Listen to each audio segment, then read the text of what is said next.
grandes gueules. Leur spécialité, c'est la démesure totale. Tant qu'ils ne changeront pas, nous ne changerons pas non plus. Les grandes gueules, à suivre tous les jours sur la radio d'opinion. Radio Espace. Successivement, Koïta en direct ce matin. Bonjour Aboubakar Koïta. Bonjour mon cher Lamine Girachi et bonjour à toute l'équipe. Force sociale, farce sociale. Est-ce que vous avez suivi la communication du ministre? Parce que sur la toile, lorsque sur votre page Facebook, vous avez annoncé il y a une tendance à la baisse. Eh bien, il faudrait que le gouvernement sache que nous sommes au courant. On a bien lu les commentaires. Les gens disent, ben écoutez, nous savons déjà quelle est votre position. Force sociale ou farce sociale. Alors, votre avis sur la communication du ministre? Merci beaucoup Moussa Moïse. Laissez-moi vous remercier pour votre vigilance sur cette question qui nous préoccupe particulièrement et que nous suivons de très près. Et je vais vous dire tout simplement, vous aussi écouté cette communication, elle n'a pas de tout rassurant. C'est que nous pouvons dire que cette communication n'est pas pour le moment rassurante. Et je peux vous dire, depuis avant-hier, nous avons commencé à nous appeler afin de nous retrouver et décider ce qu'il faut faire. Et ça tombe bien d'ailleurs. Nous sommes en synergie d'action avec les syndicats. Nous nous sommes dit qu'il faut qu'on se retrouve le plus rapidement que possible. Parce que moi j'ai regardé le baril ce matin. Au lieu que ce soit à 54, c'est à 53,69%. Ça veut dire qu'il va falloir le plus rapidement que possible que nous nous retrouvons avec nos collègues, les membres de force sociale, et on élargit avec les syndicats pour non seulement attirer et interpeller l'État le plus rapidement que possible, avoir quelque chose de formalisé et scellé sur la réduction du prix de carburant le plus rapidement que possible. Et sinon, nous allons voir quelle action il faut entamer. Bien, Aboubakar Koïta, il faut le rappeler parce que Moussa, tout de suite, je ne veux pas dire qu'il plaisantait, mais bon, c'est un petit peu cette force sociale parce que je ne veux pas dire qu'elle est décrédibilisée, mais c'est tout comme. Est-ce que vous comprenez ça aujourd'hui, Aboubakar Koïta? Non, pas du tout. Vous savez, l'incompréhension, c'est quoi? Dans tout combat citoyen de ce genre, il y a des incompréhensions de fois, il y a des questions de personnes dedans. Mais ce que nous savons, les forces sociales restent une et indivisible. Les forces sociales restent là. Nous avons commencé... Non, mais vous ne pouvez pas le dire parce que vous êtes aujourd'hui en deux factions. Vous êtes en deux factions constituées. L'une autour de vous et d'autres leaders, l'autre autour de Koundouno et de M. Abdraman Sano. Vous n'êtes plus une structure unique, une indivisible, M. Koïta. Moi, cher Abakar, je ne suis pas quelqu'un qui tourne autour des questions. Et laissez-moi aller au bout de ma réflexion, vous allez comprendre ce que je veux dire. Je ne suis pas là pour nier aujourd'hui l'autre clan dissident qui se trouve avec M. Sano. Mais nous avons commencé un combat avec les forces sociales. Nous pensons une fois encore, quand les autres se retrouvent et changent de logo, et changent de tout, il faut les laisser dans leur combat, il faut les laisser ce qu'ils sont en train de faire. Mais la majorité des membres des forces sociales sont avec nous, nous sommes en train d'aller. Mais personne n'est exclu dans les forces sociales. D'ailleurs, les socialistes ont voulu faire quoi?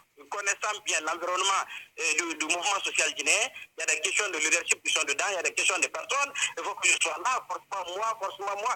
Nous avons évité toutes ces questions-là en mettant en place un certain nombre de commissions pour ne pas qu'un président de telle structure, l'autre président de telle structure, qu'un combat est déjà ancien, ne se refasse pas sur notre force sociale. Le problème, c'est que vous ne mobilisez plus.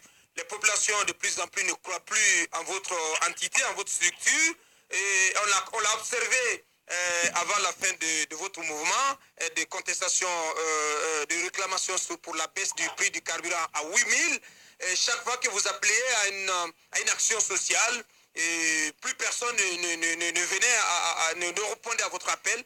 C'est quand même inquiétant pour vous. Est-ce que vous pensez que vous pourrez obtenir de la mobilisation désormais sur ce combat si vous devez le mener prochainement? Écoutez, mon cher avocat, peut-être quand vous dites qu'on n'arrive plus à mobiliser, ce sont des affirmations qui n'engagent que vous.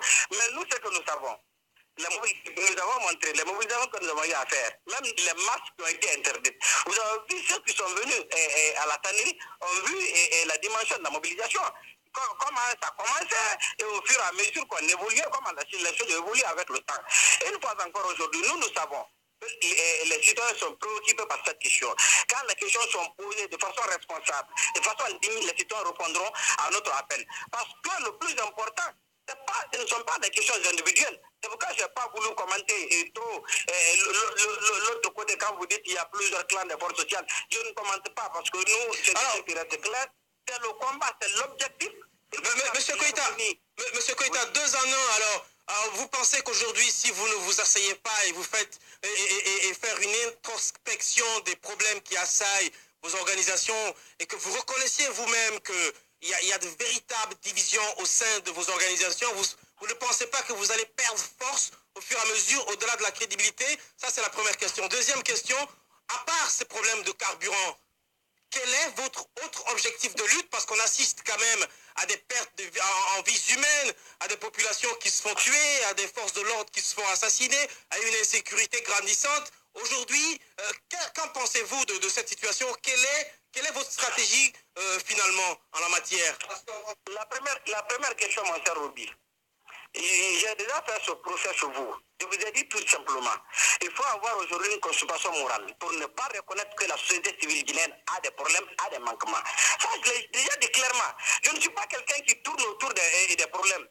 Nous sommes en train de réfléchir à notre niveau parce que cette nouvelle génération des acteurs sociaux, il faut donner le temps à cette nouvelle génération de bien travailler et de consolider, de mettre en place une base. C'est vraiment important. Nous ne devons plus reprendre et répéter les mêmes erreurs. Ce travail-là, nous sommes en train de le faire, et peut-être lentement, mais sûrement. Bien. De notre côté, quand vous parlez des violences et aux consorts, je vais vous rappeler tout simplement, et là se trouve d'ailleurs la contradiction sur la question des forces sociales. Les forces sociales, ce n'est pas une structure formalisée, comme vous pensez, ce n'est pas une ONG, ce n'est pas une plateforme de ce genre. C'est juste un cadre de concertation entre les structures de la société civile et les citoyens engagés. Bien. Nous nous retrouvons là pour échanger des questions essentielles. Nous avons des structures de base. Peut-être que vous avez vu la visite à Wanindara et les communications sur les violences de Banakura et consorts. Nous apportons ces questions-là à l'intérieur de nos structures, de nos différentes structures à nous. Mais les forces sociales, nous nous retrouvons pour échanger sur les questions essentielles. Et nous pensons, dans les jours à venir, vous allez entendre ce qui va se passer. Nous allons nous réunir depuis avant-hier. Nous avons commencé à nous appeler pour qu'on puisse se retrouver et échanger clairement sur cette question-là et à élargir la discussion avec les syndicats le plus rapidement que possible, que l'État soit interpellé et que des choses soient télé et formalisées pour dire clairement quel jour on peut procéder à la réduction du prix du carburant à la pompe. Bien, Abakar Koïta, il faut le rappeler, des forces sociales en direct ce matin chez les Grandes Gueules. Merci beaucoup.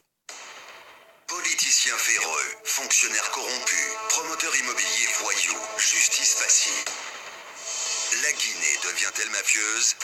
Les grandes gueules d'Adafo Média ne lavent pas plus blanc, mais vous permettent de défendre votre pays en vous informant. Avec les grandes gueules d'Adafo Média, dénoncez les turpitudes, nous garantissons le secret des sources. Envoyez vos documents à espacefmguinée.info, rubrique Contact.